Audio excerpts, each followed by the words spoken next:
You don't see cities, you don't see towns, you don't see, we never saw an airplane, a contrail, you don't see power lines, you don't see roads, you don't see railroad tracks. The landscape of Central Mongolia is vast.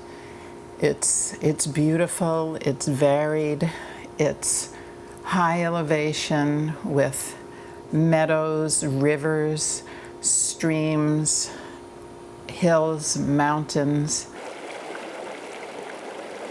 The rivers they're beautiful, they're peaceful, there's fish in there. Sometimes when you're out there in the sky and the air and the quiet and the scenery and all of Mongolia at the edge of the nowhere, you just have to do the happy dance. Anyone else? Oh, no. Some of yours in your tent.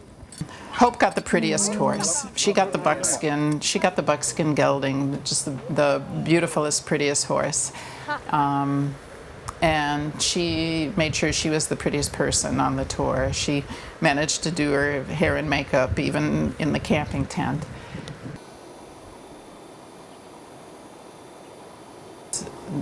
The land is public. It's gigantic and undeveloped.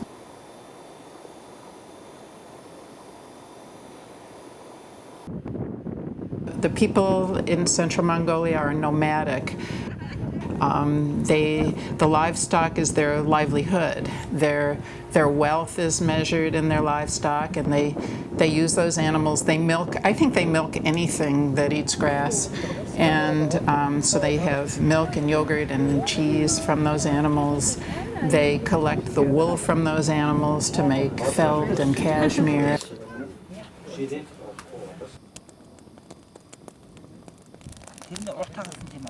Our horseman took the day off to hunt a couple of marmots, and then he prepared and cooked them over the wood fire. He waved the little white fluffy thing, and a marmot picked its head up out of its hole, and he shot it with his single-shot rifle. They clean the marmot meat like 3 or 4 times. They rinse it.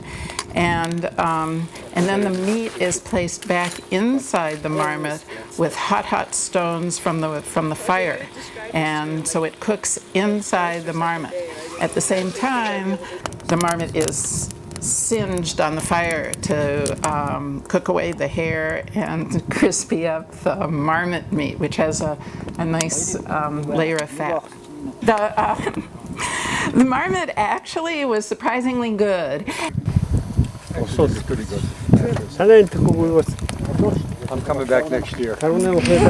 Marmot stew, marmot stew. A marmot for me and a paw for you. The horses are a huge tradition. The horse breed began in Mongolia. You ride and ride and ride and ride and ride and go through a little pass, and then there's another valley, and you ride and ride and ride and ride. It's there's a lot of space out there. You can ride forever.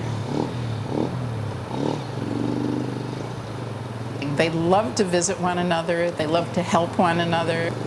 You can be in your campsite and you look out across the river and there's some guy on his motorcycle. He's either coming home or coming to visit, or they all drop in.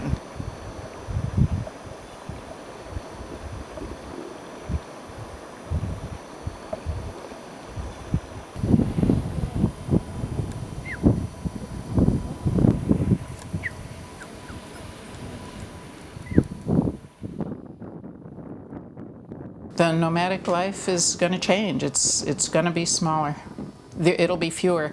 We really felt, all of us on the trip felt really intensely that we were witnessing a way of life that is changing and isn't going to be around that long. We felt like honestly honored, honestly privileged, and really lucky to just ride a little bit through that territory.